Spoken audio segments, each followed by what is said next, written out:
Alright, listen to me. I've been looking around just like everybody else been looking around, like I've been looking around, like you've been looking around about this lovely card, and you guys already know the card that I'm talking about. That is concurrent timelines. Now, a lot of people was like, what are you gonna do? What can you do with this card? What do you can do with this card?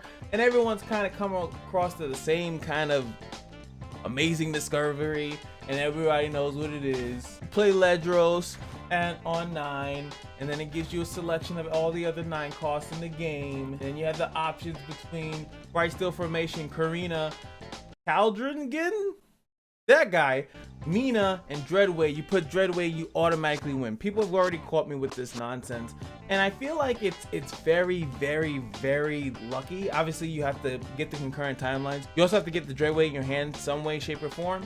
And it's cool. Obviously, you know, it's a really cool deck and people are using it. But I wanted to see if there was any more practical uses for concurrent timelines. Now, what I'm about to show you is not practical whatsoever, but it is pretty funny, and it's just another interesting way that concurrent timelines works is imperative improvement. Iterative improvement. What I liked is that the card that you copy has +1/+1, and the card still transforms into another card, and that card has +1/+1.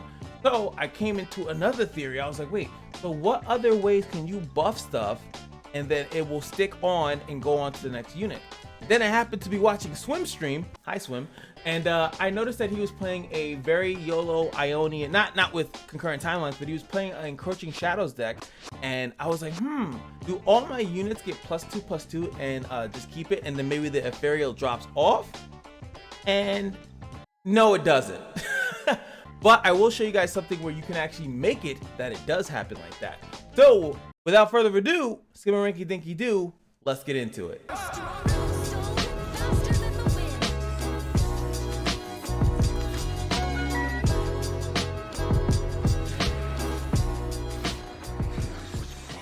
Now, I'm going to be playing against AI because you have to be bugging out of your mind if you think that I'm going to be able to do this against a regular player. This deck, I'm not even going to include the deck code in it because I'm just specifically trying to pull off something. You have the Encroaching Shadows. It doesn't really matter. I can easily play it right now, so you guys see it. Encroaching Shadows, all the cards in my hand and in my deck are now doing this. I also wanted to mention that if you do imperative improvement after, it won't actually include those cards, which I do like that. I just need to keep drawing. So again, I'll see you once I actually draw the concurrent timelines. Come on, baby. Oh, come on. Here's actually a pretty good example of this. So my mass mother here is obviously with Encroaching Shadows, and she's ethereal. So if I copy this, now I have one that doesn't have the ethereal on it, and I can eat it up. Get the stats, no ethereal. That's just a cute thing with the iterative improvement. Just wanted to showcase that that's a possibility, and we can hit for big damage. But again, that's not what we're here for. I just think that that's interesting. I finally got it. And Thresh is leveling up. So concurrent timeline, as you guys know, for the rest of the game, the first time you play a follower, each round, pick 1 of 3, and it will transform it into that follower. So what is really cool about this, you know, it doesn't matter. So the way that this reads, right, is that Encroaching Shadows gives you ethereal, and it gives you +2/+2. We all know that. That's not like a easy thing.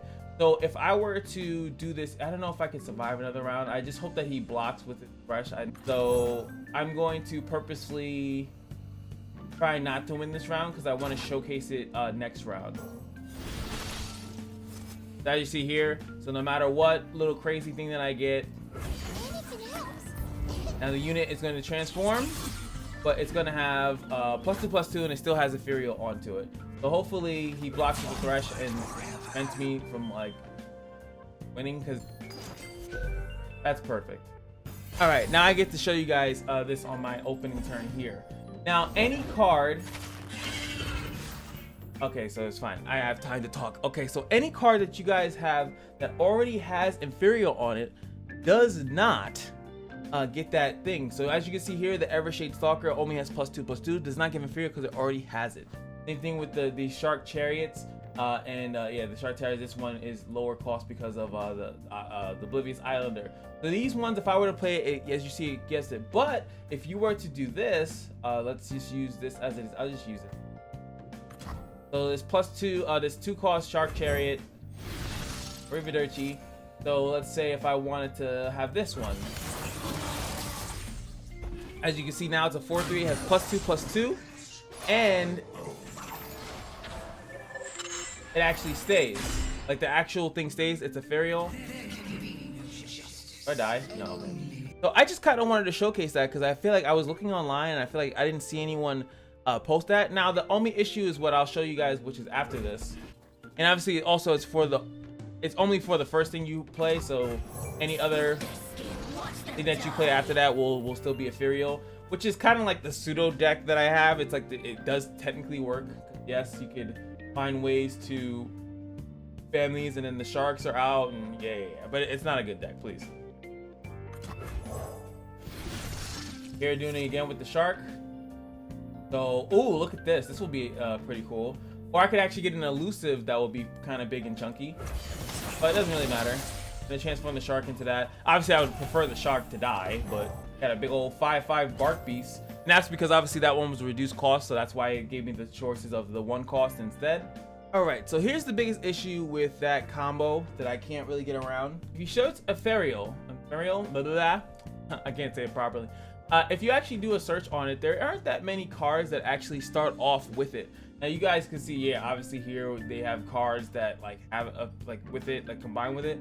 But especially in those two things, because you need Encroaching Shadows to do it, and you need the loveliness of Shadow Owls and PZ if you want to do that combo, right? So you have the Caustic Cast that would, you know, that wouldn't be that bad. I don't think that there's, I don't even know what other thing, I forgot what thing that this pulls out. I think maybe it pulls out the Pesky Spectre, not too sure.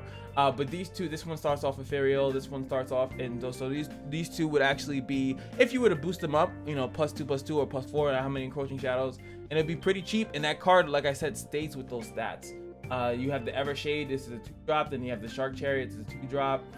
You do have the Darkwater Scourge, which was nice, you know, like, my point is that I'm saying is that the options, unfortunately, are very limited. So you have a 3, 2, and a 0 drops. Those are the only options that you have. So I just wanted to at least show you guys that there is a possible cool thing. If there's any way, if there's any like cooler way that you guys can figure this out, I think that, or maybe just keep this in mind, that there could be there could be something later on down the line with Encroaching Shadows. I think that the card is very cool. I think that it's a very cool card, and it's definitely meant for aggro, but I do wonder sometimes, is there any other ways to play it? And I just thought that that would be a really cool concept. So you guys let me know. You guys, I might actually post this on Reddit because I really want to like have people see it and see if there's any other cool combos that you could do with Encroaching Shadows that gets around the whole YOLO factor of it, and maybe have it like a value, like a mid-range kind of control-y kind of, that's kind of what I want. Like, it's like this weird way of using this card. It's not really concurrent timelines. I feel like the best thing is the stupid Ledros thing,